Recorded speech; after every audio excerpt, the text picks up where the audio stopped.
Hey everybody, it's Shelby Dugie, and I am making my first ever vlog, and I hope everybody enjoys this whole process here. It's really confusing because I have to look at that dot on the screen instead of at myself.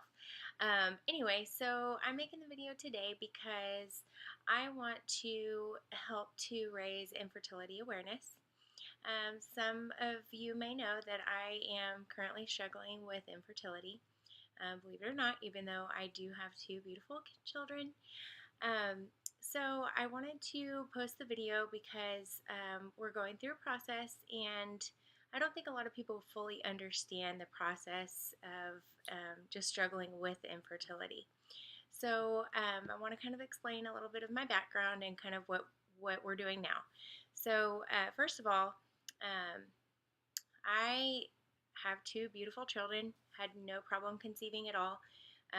Jack is 4.5 actually, and got pregnant very easily with him, even though I did not expect that. I thought it was going to be difficult in the beginning because I suffer from polycystic ovarian syndrome. It's very common. A lot of women have it. A lot of women have it that don't know they have it. It unfortunately has a lot of side effects, infertility being one of those. So when I got ready to start having children, my doctor told me, you probably will have a little bit of a difficult time, so be prepared to, go through other measures in order to conceive.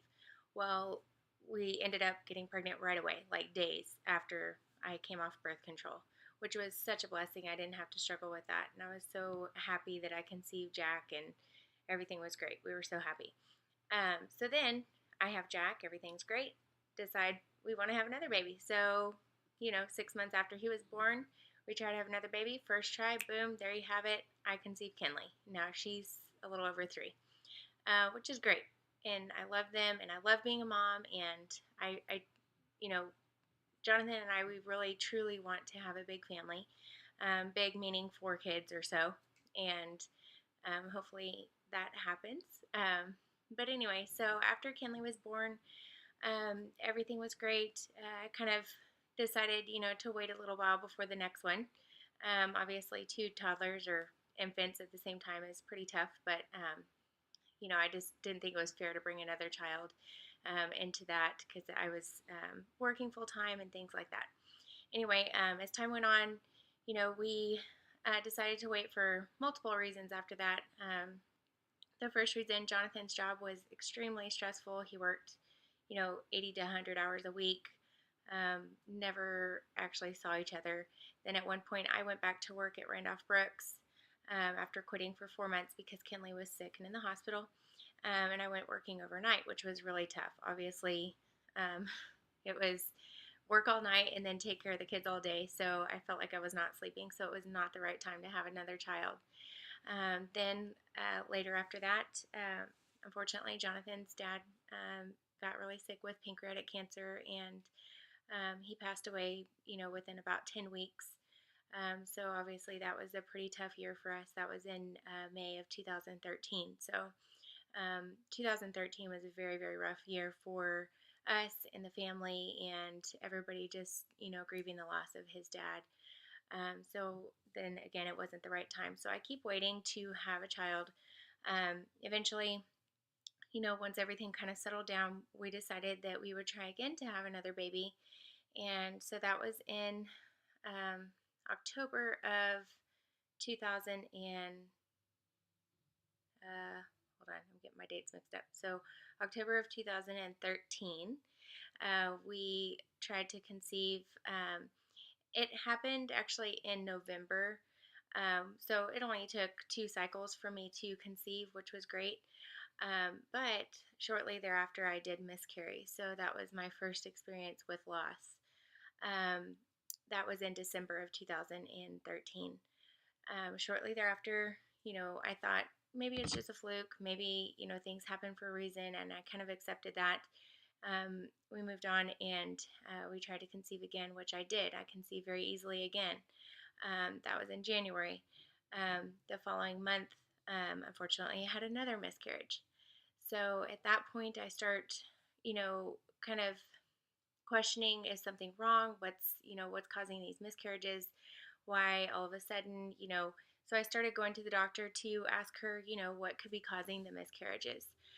Come to find out, most likely the reason for my miscarriages was my hypothyroidism was out of control. So that can actually be really devastating, if you are pregnant and it is under control. It is not under control, I'm sorry. So anyway, she recommended that I get my thyroid in check, which I did. Um, then I started trying to conceive again shortly thereafter, and it just months and months and months went by. Nothing was happening. My cycles were getting longer. They went from being about 30 days long to about 57 to 60 days long, which means that I'm ovulating less, if any at all. So by August, I start trying to take Clomid, which is fertility medicine to stimulate your ovaries to produce more eggs or follicles. Um, and it also speeds up ovulation. So it did help to speed up my cycle, but nothing was happening. So August, September, and October, we tried that. Then after that, my doctor recommended, since I have polycystic ovarian syndrome, that I go to see a fertility specialist because it was just kind of hard to pinpoint exactly what was going on. So I did go to the fertility specialist. I went to Fertility Center of San Antonio, which I was recommended there by Stacy Neal. Thank you, Stacy. Um, and come to find out later that I have other friends that have also gone to see Dr. Neal or Dr. Martin at the San Antonio Fertility. So that's great. Now I have, kind of connections with everybody. So I went to see him, and the first step he wanted to do was, of course, test everything, do blood work, make sure everything was in order, look at my ovaries and things like that. So we did. He said that the first step would be to try to do what's called intrauterine insemination with the Clomid. So that means I take the Clomid, and then they give me a shot. It's called a trigger shot, which the trigger shot, you just inject yourself at whatever time they tell you. And then that means that within about 36 hours, you will ovulate. It forces your body to release those follicles that have produced. So then once that happens, you go in and they actually use a catheter and take Jonathan's sperm and inject it to the, near the egg that's supposed to have released. So I did that 2 times, and both of those, they have a very slim chance of success. Actually, about 10%, sometimes 8%, somewhere around there. So I did that in November and December, and at that point, the doctor said that my body's not reacting as well as he would hope to the intrauterine insemination, obviously, because I'm not conceiving, but because it's hard to tell with the PCOS if I'm actually ovulating, if there's actually an egg in the follicle. So what he did was recommend for me to have in vitro fertilization. A lot of people have heard this term, and a lot of people, I guess, maybe think that they know what in vitro is, but it is pretty complex. It's a lot more than what I've ever read about. I guess experiencing it, it's a lot in a good way. So the thing with in vitro is that in January I was planning on having this. When they went to do my blood work, so they put me on birth control for 21 days before they start the in vitro. So I was already taking the birth control. I was gearing up mentally. Jonathan was ready for it. We were, kind of preparing for this and everything. We had our heart set on it. Well, then I go for my blood work right before I was supposed to start the process and, get all involved. And my thyroid is like way, way, way, way out of whack. So they end up taking time. I guess they said, we can't do in vitro fertilization until your blood work comes back normal. So you have to come and possibly you can start this again by May. And at that point, I was almost devastated because I had my heart set on it. And, when your heart wants a baby so bad, it's kind of hard to hear that you have to wait another 5 months and just kind of wait, and pray that your thyroid is going to get under control. So I was very diligent. I made sure everything was perfect with my thyroid. got the call that my thyroid levels were perfect. They need to be about your TSH level needs to be 2.5 or lower in order to sustain a healthy pregnancy. At first, mine were 7.4, so it was way off. So I got the call that my thyroid was at 1.8, which is perfect. Then at that point, I called the fertility doctor again, and we start the process. So um, with infertility, obviously, in vitro fertilization is, a choice that some people have to make. It's hard. There's a lot of decisions that have to be made. It's not just okay, go pay a bunch of money and get a baby, because sometimes you don't get a baby. Sometimes you have to stop your process. Sometimes they cancel it. So I mean, it's a lot of emotional distress, I guess. But it's all for a good cause. And I've told a few people about it, but I haven't really gone public about it because there's a lot of negativity associated with in vitro fertilization, especially if you already have children. I already have 2 children, so the most common thing that comes out of everybody's mouth is, but you already have 2 children. Why would you want more? Why would you waste money to have another child? My view is that Jonathan and I do want a lot of children. A lot being 4. Society believes that that's a lot, so that's why I say a lot. We want a big family. I grew up from a big family. Jonathan grew up from a big family. We each have 3 siblings, and I know when I was growing up, it was always nice. We were very close in age, and we were also really close with each other. And now that we're all grown and we have children, we're married, and our lives are going on, we're all very close, even if we're, thousands of miles apart. So, it's just something that I want for my children and for my family. So, Jonathan is very supportive. If I had it my way, I'd probably have 5 or 6 children, but he says 4 is good. So, we'll go with that. Anyway, so now with the in vitro fertilization, like I said, I've told a few people, but I haven't told everybody. But now I feel like it's time for me to kind of explain the process so that people understand. There's a lot of people that struggle from infertility, and it's for some reason it's kept quiet. It's very silent, and it's very sad because I think that a lot of people do need support. I have a very supportive family. Jonathan is very, very supportive of me, and so that helps a lot. And I have really close friends that are great. And like I said, I have friends that have gone through the process, so that's great.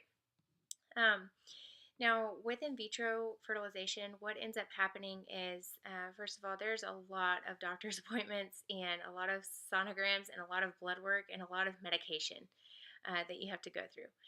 Like I said, before you start the process, the month leading up to that, they put you on birth control they actually put me on for 23 days this time.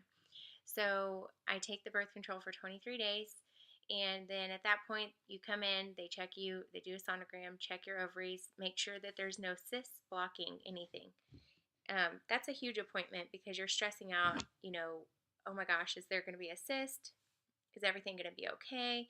I've just taken all this birth control. I'm like, again, mentally preparing for the process, and to think that there might be a cyst that cancels everything, it would be devastating.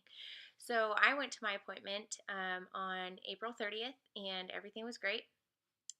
Did not have any cysts. At that point, I had already ordered my medication. Everything was basically ready to go. Now, when you order your medication, you have to order it from a pharmacy that actually ships to you. The pharmacy I used was Fast IVF. They were great as far as pricing was concerned. And my shipment was I ordered it on a Friday, and I had to wire the money internationally. So I did that on Thursday. They sent the order out on Friday. It was supposed to be to me on Monday. However, for some reason, they shipped my order to Lubbock, Texas, instead of Cibolo, Texas. And so they lost my medication for 5 days. I was freaking out because I just paid all that money. It's coming from Turkey, so I don't know what to do as far as, getting money back if I needed to do that. But anyway, so I finally found my order, tracked it down. I actually had to go myself to pick it up from the airport office. Got the medicine, and I was very happy about that. Now, later I'll show y'all pictures of everything, but there's a lot of injections. So the first thing, go to the appointment. They give you, they counsel you, tell you, exactly when to take your medicine, what to do, give you a calendar and everything, a schedule of events. First thing is, over the weekend, I actually started my first round of injections. Um, I was having nightmares or dreams, I guess, um, all week leading up to it that I needed to wake up. What time was it? When are my injections? How many injections? Oh my gosh, did I give the right dose? Did I put it in the right spot? Oh, I think I switched the medicine. So it was just all week I was having these dreams. Finally, on Monday, I wake up. Monday morning, I'm supposed to take it at 9 o'clock. Wake up, take my injection. Everything's good. I have a baseball game. I'm coaching Jack's baseball, so a whole bunch of 4-year-olds go to the baseball game. It's at 11 o'clock, and in Texas, at 11 o'clock, it's already hot. So I take my medicine, go to the game. I'm at the game, and I start getting the most excruciating headache I could ever imagine. I'm not really experiencing headaches, but this was bad. I just felt terrible the whole time I was playing, and it may have been because the sun was beaming down on me, but also because I'm the batting coach. I was bent over with a whole bunch of 4-year-olds trying to get them to stand right, against the tee and all that stuff. So Saturday wasn't really that great of a day. The other thing is, I forgot to mention, Jonathan went on a retreat at Community Bible Church this weekend, so he left on Friday. So I was also nervous about that because I'm starting my injections, and I don't know how I'm going to react to them because you just don't know what to expect. I didn't know if I was going to be a different person or if I was going to be sick or whatnot. So I was nervous because he was going to be out of town all weekend. So he left Friday, Saturday, and didn't come back till Sunday night. So anyway, the injections went on for Saturday, Sunday, and Monday. And same thing, the morning shot is a lot worse than the evening shot. It's a different medication. But it makes me just feel really yucky for several hours, pretty much until the next shot. But the next shot is easy. So if you don't like needles, then you probably can't handle it. Jennifer Kipp, hey, she's probably watching this too. Jennifer Kipp is photographing my whole journey during the IVF process, which I'm so thankful for. I can't wait till it's all completed, hopefully with good results, fingers crossed. But she came over last night, night before last on Sunday, to take pictures of Jonathan giving me the injections in my stomach. So it was really funny because she was like panicking as she was taking the picture. I'm laughing. Jonathan's like looking like he's gonna just stab me. He's ready to go, and he kept going like this, like he was gonna actually like jab it in me. And I'm like, you don't have to do like that. You just have to gently. You don't even have to hold it like that. That's kind of scary, but you just have to inject it in. And the whole time Jennifer's over there going, oh, oh, oh, oh, oh my gosh, oh my gosh, oh my gosh, oh, I'm going to pass out, and so it was just really funny. But I'm thankful that she was there to capture that, even if she was, kind of scared about it. But anyway, so now I'm taking my injections. I went to the doctor I went to the doctor today. I was trying to think, my days are so mixed up. I went to the doctor this morning. That's the other thing. Doctor's appointments are extremely early. It's just every day, or every other day you have to go. So it's a lot, but it's all the way in the medical center. So it takes me about an hour and 15 minutes in the morning to get there with traffic. So I had my appointment today at 7:30. That was basically to check to see how my follicles are developing. So the medicine that I'm taking right now, just a part of it, that is helping to make my follicles produce. So I need eggs. So I go in and everything looks good. They are extremely pleased that I'm reacting really well to the medication, which is awesome. And I'm sorry this video is getting long, but I just kind of wanted to get everything, and then, each video will probably be shorter. But anyway, so I went in, they said that my eggs are developing great. It looked like there were somewhere between about 30 and 35 follicles probably, which is awesome. The only thing is they don't want me to produce too many because then I could get what's referred to as ovarian hyperstimulation. That is, not the best situation, but it's okay as long as it's monitored. It's just really painful and can put you on bed rest for a while. So anyway, so I am producing the follicles. Right now, all of them were between 5 and 7 millimeters, which is great. They want them to, between now and like next week, they want them to be between 17 and 20 millimeters. So they're moving along nicely, and which the injections are helping with that. So I will continue the injections, but they'll bump up the injections going forward to make sure they basically stop my body and they take control of it. So I'm going to have to add injections as the week goes on. So everything was good there. They checked my blood, and that was all good, I guess. They're going to call me back with my estrogen levels.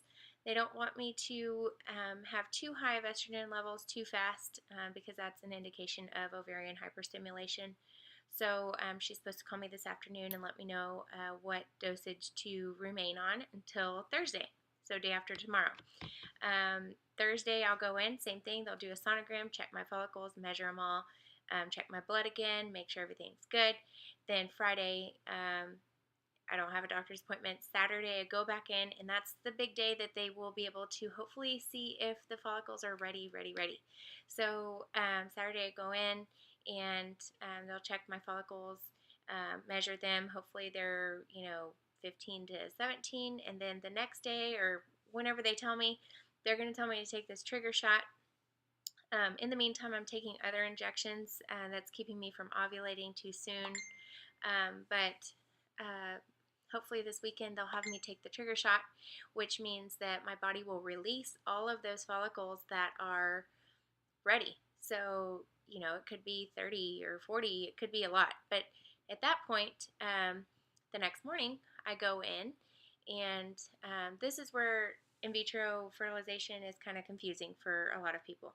So what happens is I go into the doctor's office, they take me back to surgery, put me under, and they will actually extract all of the eggs that are, of the correct size. So hopefully they're going to get a lot of eggs so that I have a better chance of one of those being a good embryo. So what happens from there, they take the eggs into the embryology lab, and the embryologist will basically monitor them and help them to grow. So they put them in a petri dish and fertilize them, and then the eggs, what happens is they're supposed to divide into, like 2 cells, 4 cells, 8 cells at certain periods of time.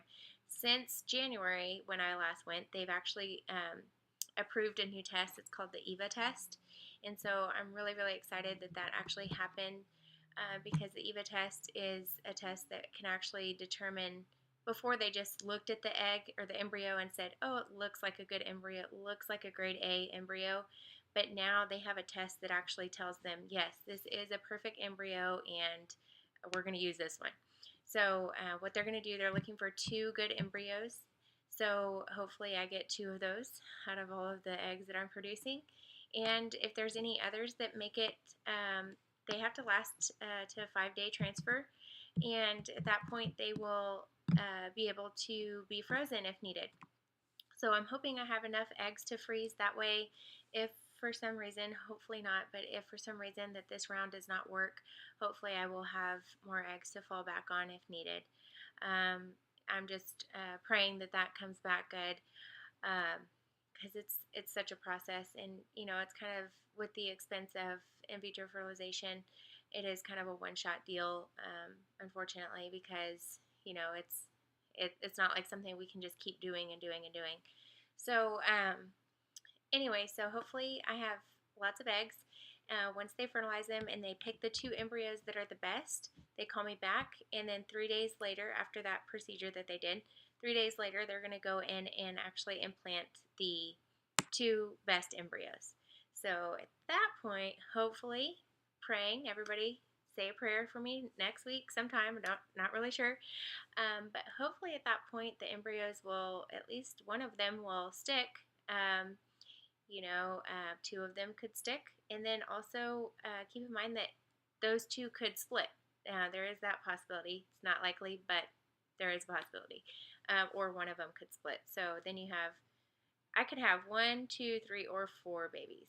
So hopefully we're just, keeping our fingers crossed and praying for at least one healthy baby. So anyway, it is a process. I wanted to just inform everybody on the whole in vitro fertilization process. I don't think a lot of people understand what all is entailed. So it is a very emotional process. There's also things to consider.